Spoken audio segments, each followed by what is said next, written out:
આ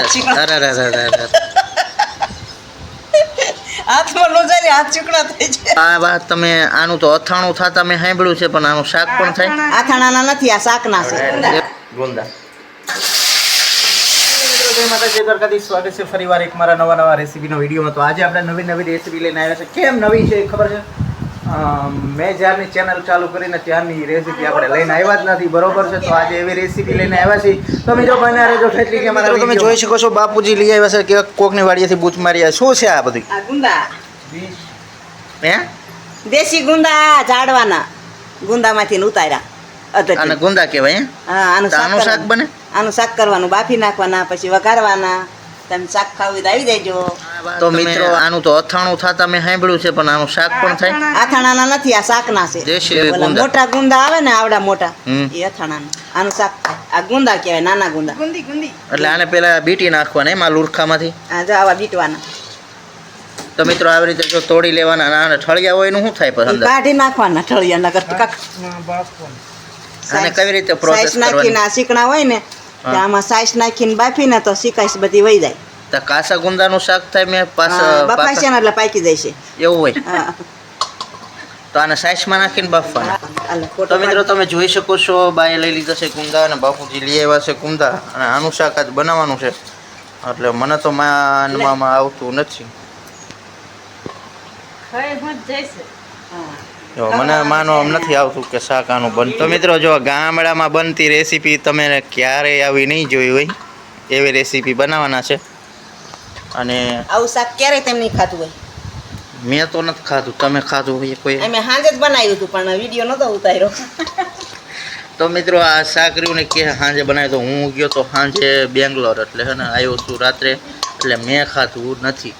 અને તમે જોઈ શકો છો આ ગુંદાનું શાક બા બનાવશે. અને છેક લીકી બના રહેજો તો તમે પણ બનાવી શકશો શાક. આખા ગુંદાનું શાક કરવાનું છે, આખા ગુંદાનું. અને પૂરો વિડીયો જોઈશો ને તો તમને પણ ખાવાની મજા આવશે. અને તમને એમ થાય છે કે હાલો આપણે ગુંદાનું શાક બનાવી ત્યાં જ જમવા જઈએ. હા, તમે તો જાતે નહીં બની શકો એમ. તો મિત્રો જો આવી રીતે ડાળખા હોતા છે ગુંદા. જો સમજો પાંદડા બધું લઈ આવ્યા છે. અને હા, આવી રીતે જો આવી રીતે હાથમાં નો જાય, હાથ ચીકણા થઈ જાય. તો મિત્રો આવા શીકણા ગુંદા છે. અને આ બાપા ખાવાથી શું થાય? 2 મહિનાની શાકભાજી મળે ઉનાળામાં. આ ખાઈને એટલે કપ શરીરમાં હોય ને એનો નીકળી જાય. સુવાસ ચડતો હોય ને કપ થયો હોય નીકળી જાય. તો મિત્રો આ એક આયુર્વેદિક દેશી શાક છે અને શરીર માટે બહુ જ ઉપયોગી છે. બાપુજી એવું કહે છે કે આ 2 જ મહિના શાક આનું મળે. અને આ ઋત ખાવાની કહેવાય શાકની. અને 2 મહિના શાક આનું ક્યારેક અઠવાડિયામાં 1-2 વાર ખાઓ એટલે તમને હે ને વર્ષે કોઈ દિવસ કપ ન થાય. આમાં શરીરમાં કોઈ દિવસ કપ ન થાય. તોડીને કાઢી નાખે. આ દેશી વસ્તુ છે. મારે જો હાથ શીકણા થઈ ગયા છે. તો બન્યા રહેજો વિડીયોમાં મિત્રો. સાઈડ આપણે ભાઈ જો ઘૂઘરા વણીને મૂકી દીધા છે. અને આપણે જે ગુંદા લઈ ગયા છે બાફવા, આવા ડાળખા વધ્યા છે. તો રહોડા તરફ આપણે આવ્યા. બા આમાં શું નાખ્યું? ધોળું થઈ ગયું. સાઈસ નાખી. એટલે હવે શું કરવાનું? બાફા મૂકવાના. અને બીજું શું નાખવાનું? મીઠું નાખવાનું, હળદર નાખવાની, એટલે બફમ નાખવાના. હા.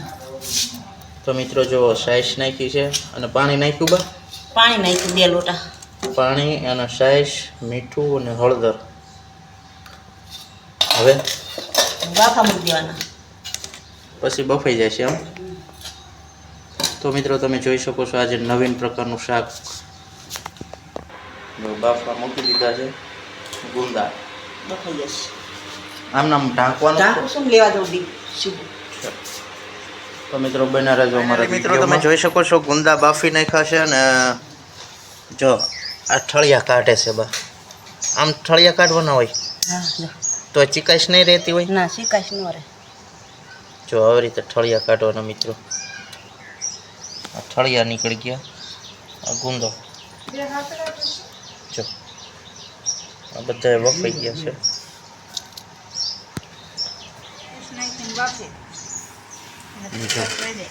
આ તમને શાક ભાવે ખરું મિત્રો? અસલ ભાવ કેવું મસ્તીનું કુટાળો કરે છે. શાક બહુ મીઠું થાય પણ કુટારો કેટલો થાય. આ કે ને ગુંદા જેવા ચીકણા આ ચીકણા આમાં ચીકાશ કાઢી નાખે. શીકાશ કાઢવી પડે. આટલો કૂસો કાઢ્યો. હજી આમાંથી જો કૂસો ઠળિયા નીકળે છે. એક તપેલી ભરીને તો વાટકા ભરીને ઠળિયા નીકળશે. આવી રીતે કાઢી નાખવાના.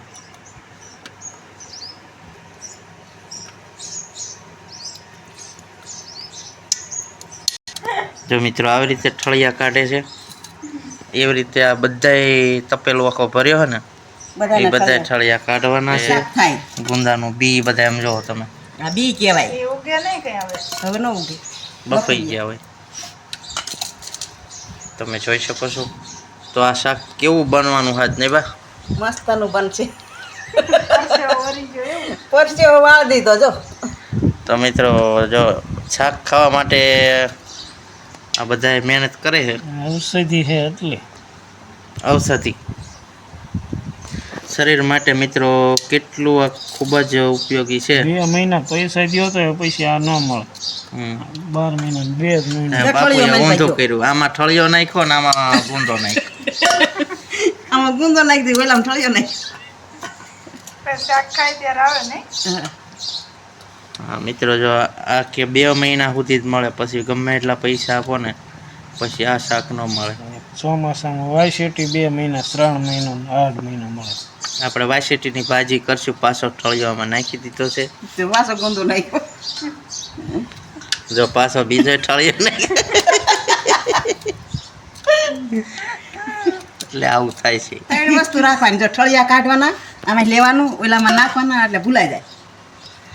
આવી રીતે હુંવાણું થતી શાક બનશે. પણ કેવું મીઠું બનશે એ વિડીયોમાં તમારે બન્યું રહેવું પડશે. અને ચટણી કરવા જાવ છો. આનું શાક 1 નંબર બનવાનું છે.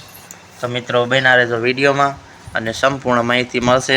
અને જેવી તમે થંબનેલમાં જે ફોટો જોયો એ જ રીતનું આપણે આનું શાક બા બનાવશે. મરી મસાલા બધું નાખીને બા. હા, લસણ વાળું મરસું, તેલ ને બધું આમાં ઝાઝું જોઈ સળિયાતું તો શાક સારું થાય. તો મિત્રો આમ જો લુકું શાક ખાઈ જાવ ને એવું તમને લાગે. આ જુઓ છે ને, એ બેન અહીંયા આવો. આ શાક મારે બનશે. જાવું ચટણી ઉકળી જઈ. કેવા આમાંથી ઠળિયા નીકળી જાય બી. આવી રીતે બધું કાઢી નાખશે. અને વઘારવાનું છે આપણે એ પણ બતાવશું. તો વિડીયોમાં બન્યા રહેજો. સાઈઝમાં બાફા એટલે આવું થઈ ગયું ને, શિકાશ નીકળી જાય. સાઈઝમાં બાફવાથી જારીઓ ને શિકાશ છે બધી. સાઈઝમાં બાફવાથી શિકાશ બધી ઠળિયા ઓલા નીકળી જાય. ગુંદામાં ચીકણું આવે ને બધું.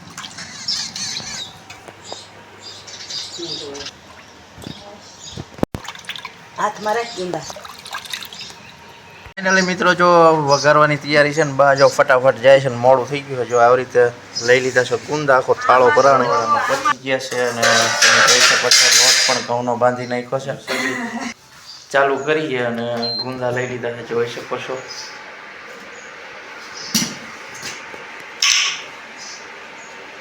સૌ પ્રથમ તવી મૂકીને જો તેલ નાખ્યું છે.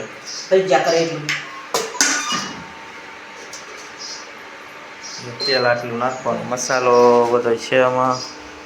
હળદર છે, રાઈ છે, હિંગ છે અને જીરું.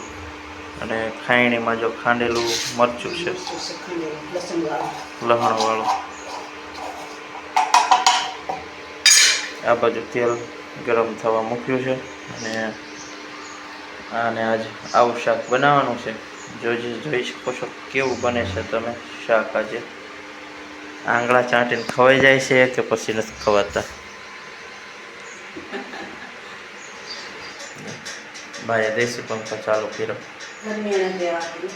મિત્રો સૌ પ્રથમ પહેલાં આપણે રવીને નાખશે. અને તેલ આવી ગયું છે, ગરમ થઈ ગયું છે. જો રઈ એડ કરી છે, જોઈ શકો છો મિત્રો. પછી વઘાણી નાખશે.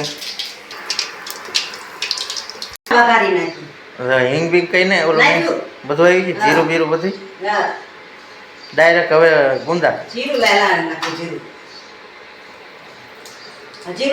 મારે યાદ કરાવવું પડે. અને હવે ડાયરેક્ટ ગુંદા. તો ભાઈરા શાક થયું હો. ગુંદા વઘારે છે અને એ ઉપર હળદર નાખશે. હવે મિત્રો આમાં લસણવાળું મરચું. લસણવાળું મરચું, ગુંદા ભરીને શાક કરે એવું કરવાનું. મીઠું, આવડે તો નકર પછી અહીં ખાવા આવી જાય. જો મિત્રો છે ને બોરા જેવું શાક છે ને. મિત્રો તમે જોઈ શકો છો આજે ગુંદાનું શાક બનાવ્યું છે ને તમે જોઈ શકો છો આજે ગુંદું શાક કર્યું ને એ શરીર માટે બહુ જ ઉપયોગી છે અને આયુર્વેદિક શાક કહેવાય અને શરીરના કેટલા બધા પણ ફાયદાના હોય છે. અને જે કફ હોય, કફ આપણા શરીરમાં કફ થાય ને એ કફ પણ આ તોડી નાખે છે. અને 12 મહિનામાં 2 જ મહિના પણ આ ગુંદા મળે છે. બાકી ગમે એટલા પૈસા દો ને તો આ ગુંદા દેશી ગુંદા ના મળે. એટલે આજે મસ્તીનું શાક બા બનાવે છે તમે જોઈ શકો છો.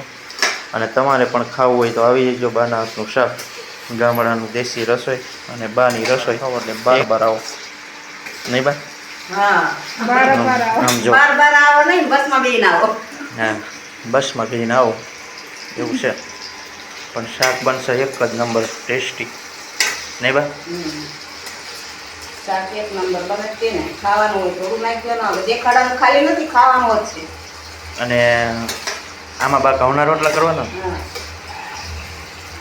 તો મિત્રો તમે જોઈ શકો છો શાક બનીને થઈ ગયું છે રેડી. બા આમાં પાણી નાખવાનું ખરું? ના. તો મિત્રો શાક બનીને રેડી થઈએ અને હવે થોડીક વાર જ રાખવાનું, કેમ કે બાફી નાખ્યા એટલે ચેડવવાની તો કંઈ ઓલી છે નહીં. એટલે બાફેલા હતા એટલે મસાલો જો પાકે ને તારે રાખવાનું. મસાલો પાકવા. મિત્રો મસ્ત મસ્ત ગુંદાનું શાક થઈ ગયું છે ને બાપુજી લાયા છે કોણ બોલે તો આઈસ્ક્રીમ. આ શાક બનાવો ને ત્યારે બધાયને ગુંદા ખાવા ઓલા ગુંદા હું કોણ ખાવા આવવું પડે. કોણ ખાવા પડે. મને તો ગરમી ચડી ગઈ. લાગશે વાર પણ આવશે મજા. શાક ખાતા ખાતા જો કોણ ખાવાનું થઈ ગયું છે. ટાઢું ખાયું તો ગરમી જ ન આ થાય. શાક બનાવો ત્યારે કોણ હોય જ તે. આ 2 મહિના જ હોય આવડું આ શાક. હોય જ તે. હા જાજા લાયો એવું. કોણ તો ખાવાના જ છે. તો મિત્રો અમારા ભાણભા લઈ આવ્યા છે કોણ, બહાર મંદિરે થયા હતા. આ બાજુ શાક બની ગયું છે. આ બાજુ કોણ ખાઈ રહ્યા છે? કોણ ખાઈ રહ્યા છે. અને એને તો કોણ ખાવા જઈ કેવો લાગ્યો આજનો અમારો રેસીપીનો વિડીયો? સારો લાગ્યો તો લાઈક કરજો, શેર કરજો અને સબસ્ક્રાઈબ કરજો. અને આવા જ રેસીપીના વિડીયો જોવા માટે અમારી ચેનલમાં જોડાયેલા રહેજો. અને બીજું તો અહીંયા આવજો, તમને પણ ખવડાવશું ગુંદાનું શાક બાના હાથનું. તો બધાને જય માતાજી, જય દ્વારકાધીશ, હર હર મહાદેવ.